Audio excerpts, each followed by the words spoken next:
नमस्कार विद्यार्थी मित्रांनो, अत्यंत महत्त्वाची गुड न्यूज आहे. MPSCची तयारी करणाऱ्या विद्यार्थ्यांसाठी खूप महत्त्वाची गुड न्यूज आहे. कारण बघा, मुख्यमंत्री देवेंद्र फडणवीस यांनी नुकतीच घोषणा केली आहे की टोटल 70,000 पदे टप्प्याटप्प्याने भरली जाणार आहेत. किती? 70,000.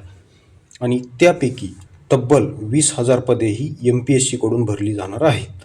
त्यामध्ये तलाठी असेल, त्यानंतर कर निर्धारक असेल आणि पुरवठा निरीक्षक वगैरे भरपूर पदेही ॲड होणार आहेत. तर सविस्तर बातमी काय आहे आता आपण पाहू.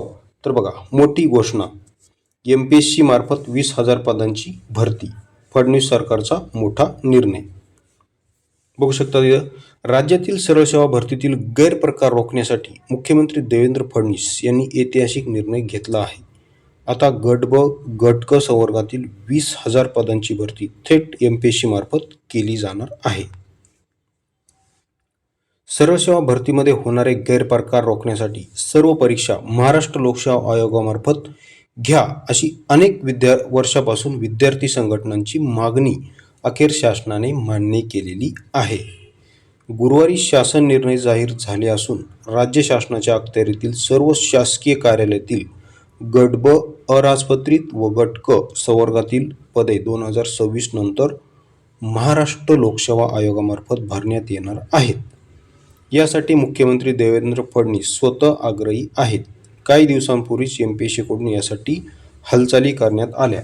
कारण MPSC आयोगाने केरळ लोकसेवा आयोगाची भेट घेतली होती. तसेच नुकतेच UPचे लोकसेवाचे अध्यक्ष जे होते त्यांनी पण महाराष्ट्र लोकसेवा आयोगाला भेट दिलेली आहे. मुख्यमंत्री देवेंद्र फडणवीस यांनी राज्यात 70,000 पदांच्या भरतीची घोषणा केली असून त्यापैकी 20,000 पदे MPSCच्या माध्यमातून भरली जाणार आहेत. त्यामुळे स्पर्धा परीक्षेची तयारी करणाऱ्या उमेदवारांसाठी ही फार महत्त्वाची बातमी राहणार आहे. मुख्यमंत्री देवेंद्र फडणवीस यांच्या आदेशाखाली सेवा प्रवेश नियमावली सुधारणेसंदर्भात बैठक पार पडली. राज्यात लवकरच नव्या पद्धतीने नोकर भरती राबवली जाणार आहे. आता MPSCकडे ज्यावेळेस तलाठी वगैरे जाईल त्यावेळेस ती परीक्षा कशी घेतली जाणार यावर MPSCचं काम सध्या चालू आहे. त्यासाठी बघा, या अगोदर TCS, IBPS या कंपन्या घेत होत्या, मात्र त्या भरपूर फ्रॉड करत होत्या.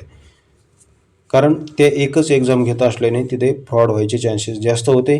मात्र MPSCकडे गेले तर MPSC कसं करते आपल्या सगळ्यांना माहिती आहे. MPSC अगोदर प्री घेते, त्यानंतर मेन्स घेते.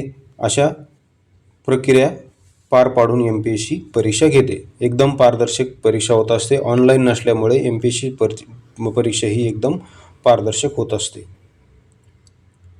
तर अशा प्रकारे ही आनंदाची बातमी होती.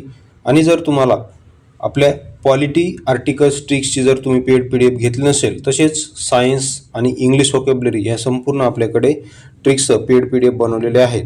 याची जर तुम्हाला माहिती घ्यायची असेल तर तुम्ही 84 21 90 83 84 या नंबरवर संपर्क करू शकता. तसेच आपले MPSC बाबा ट्रिक्स हे टेलिग्राम चॅनल आहे, त्यावर तुम्ही माहिती घेऊ शकता. त्याची लिंक डिस्क्रिप्शन बॉक्समध्ये दिलेली आहे. व्हिडिओ पाहिल्याबद्दल धन्यवाद.